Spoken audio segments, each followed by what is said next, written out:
We're coming back inside for Sunday morning worship here at Campbell Memorial Presbyterian Church. Hey friends, take a look. It's beautiful. Our banners are up and we're ready to come back into our building to be seated together for the first time in 13 or 14 months, and it's going to be a wonderful Sunday. It's still at 10 o'clock. Come early for seating, and we're going to celebrate the gift of the Holy Spirit. Now, there's some things you probably want to know about. This is going to be a service that's open. Come in. Masking is optional. We are not requiring it. We plan to sing hymns, and we'll have liturgy and enjoy the whole service. And we hope you'll bring a friend and join us for that service as well. Yesterday, our worship team came in here and they began to clean and to set up and to decorate because we're just so ready to be together. Do you realize that for most of you, you've not been back inside since the sanctuary was painted? So you're going to see the total look and the feel of the church now that it's been spruced up and painted, and we are ready to have you come and worship.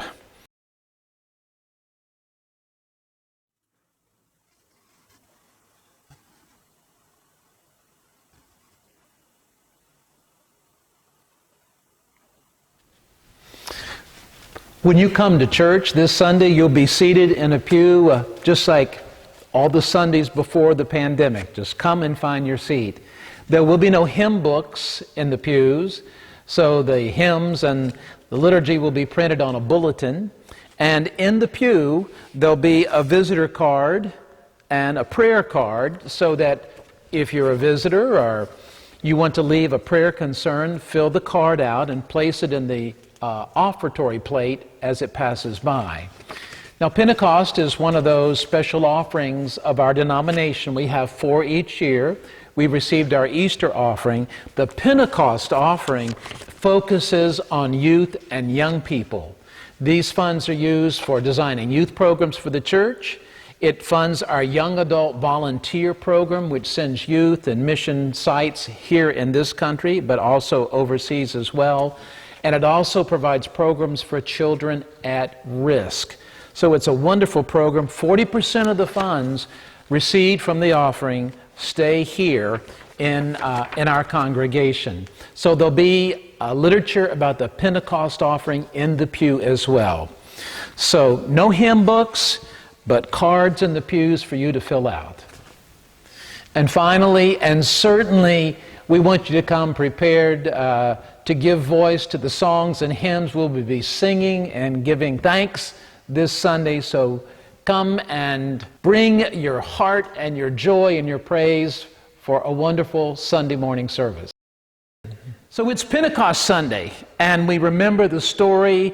The story people love is from the book of Acts, the 2nd chapter, when the disciples are gathered together and they're somewhat fearful, and the Holy Spirit visits them, and it falls upon them like flames, tongues of flame, and it inspires and it erases their fear, and it sends them out to preach the gospel.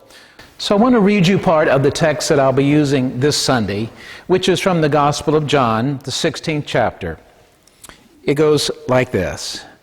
But now that I am about to leave you and go back to join the one who sent me, your hearts are filled with sadness. But here's the truth. It's to your advantage that I go away. For if I don't go away, the Comforter, the divine encourager, will not be released upon you. But after I depart, I will send him to you. And when he comes, he will expose sin and unrighteousness. There is much more that I would like to say to you, but it's more than you can grasp at this minute. But when the truth-telling Spirit comes, he will unveil the reality of every truth within you. So this is the word that we'll work with Sunday in the sermon about the impact and the gift and the reality of the divine Comforter, the Holy Spirit, the Counselor. So come and be with us Sunday. Until then, friends, continue, look after one another, take care of one another, be good. And until Sunday, goodbye and God bless.